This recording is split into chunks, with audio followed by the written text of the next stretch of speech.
BJP NDA పాలిత రాష్ట్రాల్లో బ్రిడ్జీలు కూడడం సాధారణమైపోయిందని మాజీ మంత్రి హరీష్ రావు మండిపడ్డారు.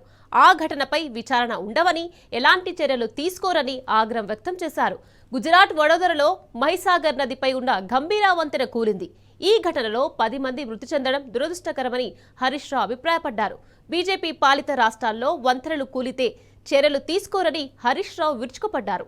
మేడిగడ్డలో 2 పిల్లర్లు కుంగితే 2 రోజుల్లో ఎన్డీఎస్ఏ వచ్చి విచారణ పేరుతో హడావిడి చేస్తుందని ఫైర్ అయ్యారు. ఆంధ్రప్రదేశ్లో ఎన్డీఎస్ఏ పర్యవేక్షణలో నిర్మిస్తున్న Polavaram diaphragm wall, coffer dam, guide bund కొట్టుకుపోతే ఎలాంటి చర్యలు ఉండవన్నారు. ఏ విచారణ జరగదు, నివేదిక ఉండదని హరీష్ రావు ఆగ్రహం వ్యక్తం చేశారు. రేవంత్ రెడ్డి ప్రభుత్వంలో కూలిన SLBC, Sunkishala, water pump house, Peddavagu కొట్టుకుపోతే బీజేపీ స్పందించదు, ఎన్డీఎస్ఏ రాదని హరీష్ రావు విరుచుకుపడ్డారు. ఇది కేంద్ర ప్రభుత్వ ద్వంద్వ వైఖరికి నిదర్శనమన్నారు. బీజేపీ పాలిత రాష్ట్రాల్లో ఒక నీతి, బీజేపీని ప్రశ్నించే రాష్ట్రాల్లో మరో నీత అని నిలదీశారు.